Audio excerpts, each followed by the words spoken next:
There was an absolutely disastrous decision handed down from a federal appeals court in Texas this week on the issue of abortion. Think Progress reports, Texas may implement a sweeping anti-abortion law known as HB 2 that threatens to shutter dozens of clinics. Among other things, HB 2 will force clinics to make expensive upgrades to bring their buildings in line with standards for ambulatory surgical centers. Under this particular portion of the law, all abortion providers in the state will need to implement costly renovations on their buildings, like widening their hallways, building janitors' closets, and installing sophisticated air filtration systems to make their facilities more analogous to a hospital than a doctor's office. Now, let's pause here, because if somebody doesn't know any better and they hear that, they might say, well, that's a good thing. I thought liberals were in favor of smart regulation. That sounds like smart regulations. To try to make an abortion clinic more like a hospital?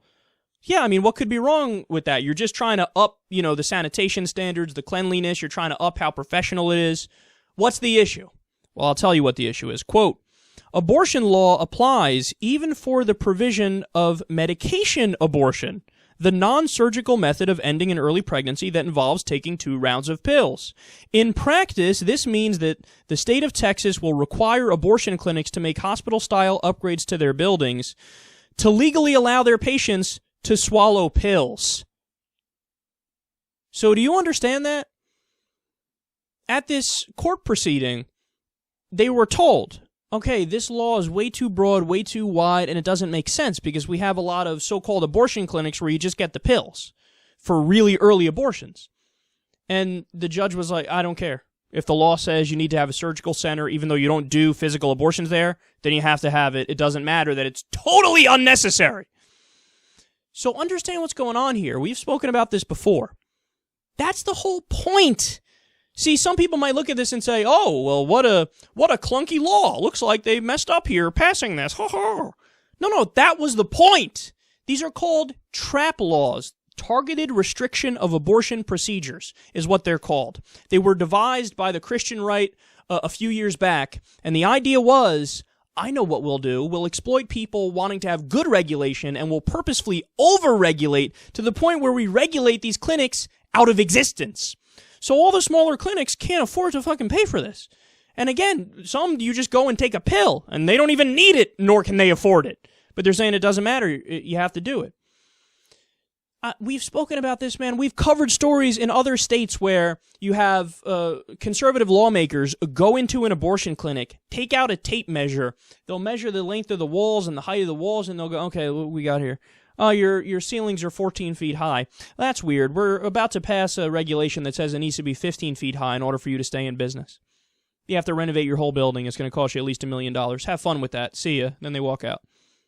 Again, what's the point? The point is, they want to regulate them out of business. This is coming from the people who always scream about over-regulation and red tape. Here they're saying, no, that's the whole point because we don't like abortion, so we're trying in a backdoor way to ban it, to outlaw it completely. See, notice, when conservatives and Republicans can't win in an actual debate, in a real discussion on a policy matter, they just cheat. That's what they do. They say, we'll exploit people who think that there needs to be more regulation at these different abortion clinics into thinking it's the right thing to do to regulate them out of existence. It's so gross because they have to do it in the sleazy way, and they have to do it in the backdoor way in order to win on the issue, even though they still didn't actually win on the issue. They're just cheating to win on the issue. So they also say some abortion providers have estimated that these renovations will cost them upwards of $1 million. Many of them can't afford that. And the final twist of irony in this is, think about what the effects will be. So you're telling places where they just give out the pills to end an early pregnancy, you're telling them that they need to go out of business now. Think about what you just did.